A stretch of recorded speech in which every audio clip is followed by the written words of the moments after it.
salaamullaahi calaykum saaxiibada ilays soo dhowaada waxaan idin sidaa xigmado xulan oo xaaladihiina qaybo ka mid a diiradda saaraya idinkuna xiraya mustaqbal ifaya iyo mawjado qurxoon oo maanka iyo maskaxdaba u roon asxaabteenna qaaliga ah yaanan qowlka idinku badinee waa kuwaan ereyadii qurxoonaa oo ooda laga qaaday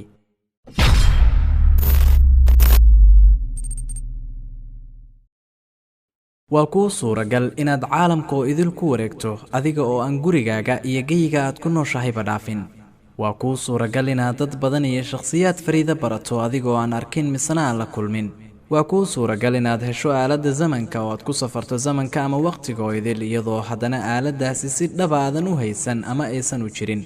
waxyaabahan aan kuu soo sheegay oo idil waad samayn kartaa keliya hal shay ayaad u maraysaa ood u baahan tahay ma garanaysaa shaygaasi waa laga yaabaa inaad garanayso balse aan ku xasuusiyo waa akhrinta alqiraa'a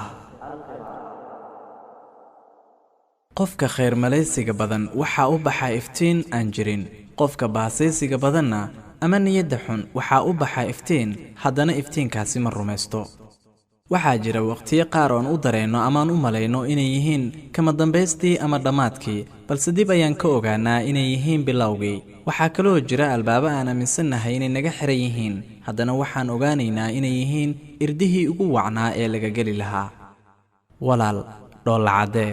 oo ka tallaabso qodxaha murugada ee daadsan waddada hamigaaga dhoollacaddee oo hamurugoon hal maalin ayaa laga yaabaa inay wax weliba isku beddelaane waad heli kartaa wax weliba oo aad u baahan tahay waa haddii aad adeegsan karto awoodaha hal-abuurnimo ee kaa buuxa haa way kaa buuxaan awoodahaasi laakiin adiga ayaan ku baraarugsanayn dadka qaarkii ayaa laga yaabaa inay cafinta u arkaan daciifnimo iyo taagdarri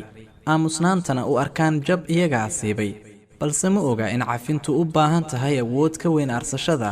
aamusnaantuna ka awood badan tahay hadal weliba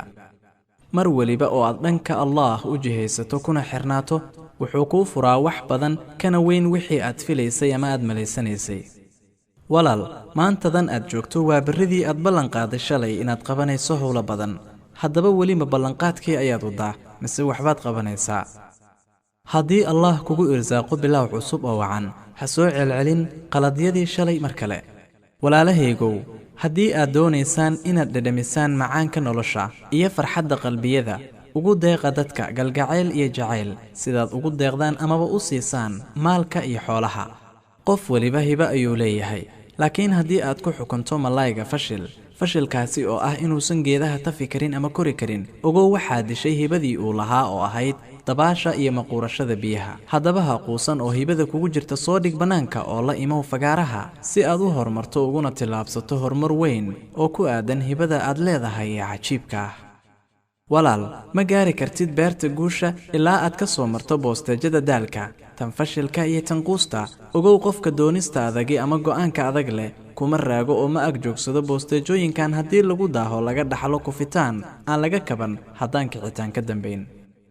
maxaa quusku badaya adigoo qaadirkii ku uumay uu joogo ha quusan walaal oo ogsoonow in berri maanta ay ka wanaagsanaan doonto ayna furmi doonaan albaabo farxadeed insha allah